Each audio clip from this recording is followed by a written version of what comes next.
Now for our roundtable with our longtime WPTV political analyst, Brian Crowley, and welcome back, buddy. I didn't see you in the Olympics. I know you could have been, though, of course. So much to talk about, but let's begin. How has the landscape for Florida changed, if at all, with Kamala Harris now at the top of the Democratic ticket, and of course, former President Trump, who calls Mar-a-Lago home? Talk a little bit about the changing dynamic, if in fact, from a Florida perspective, it has or will.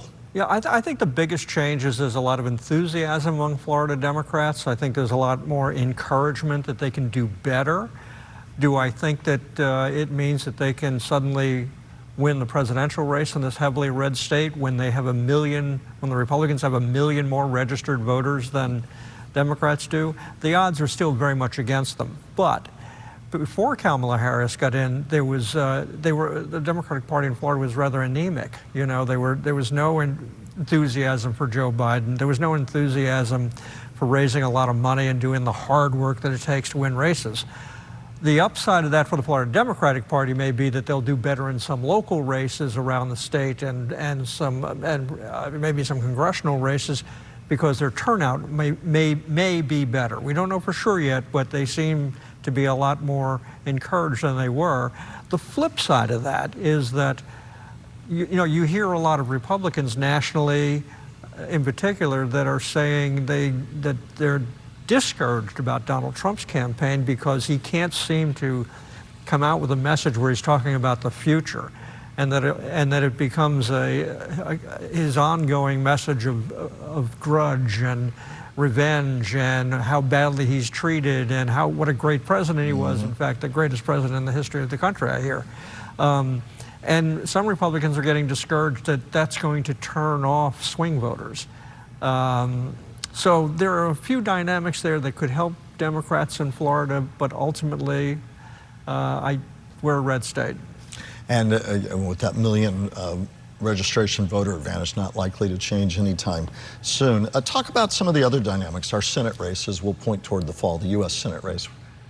Well, you know, there's some hope that among Democrats that she could get closer, but Rick Scott is so far ahead of her in Debbie Mercosal-Powell. Right, sorry, and is so far ahead of her that I don't think that she's likely to close the gap anytime soon, in part because Rick Scott has better name recognition, and he's very, very rich and not shy about spending tens and tens and tens of millions of dollars of his own money to win.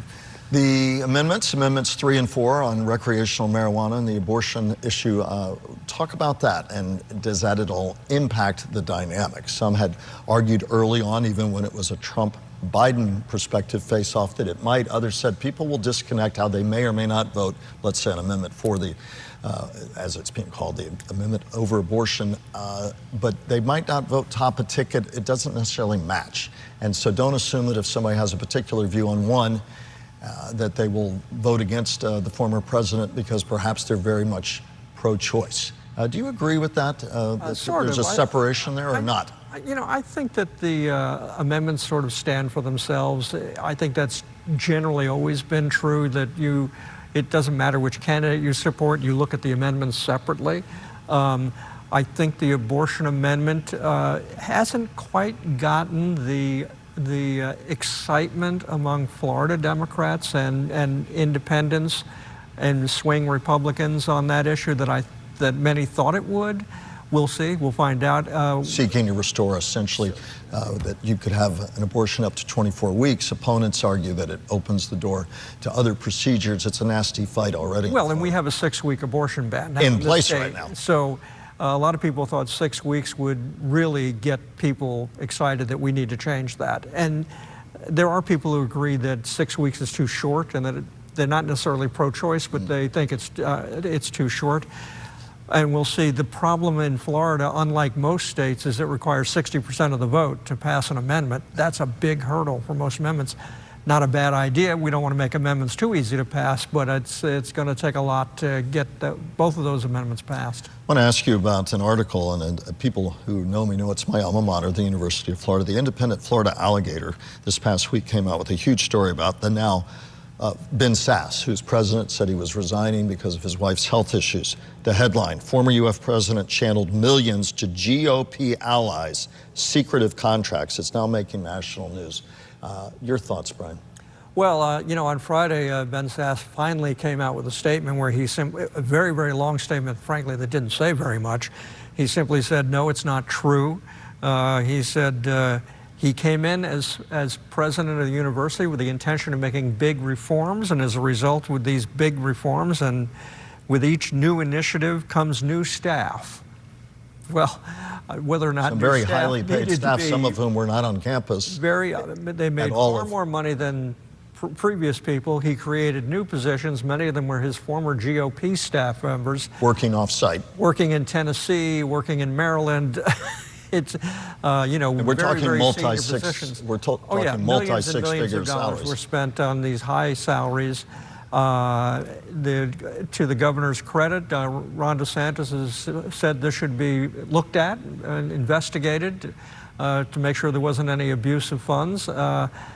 And it just doesn't look good, and there'll be large questions about how taxpayer money, tuition money, even donor money was used for and these checks positions. and balances within the university itself that allowed this to happen, as is alleged, I should say.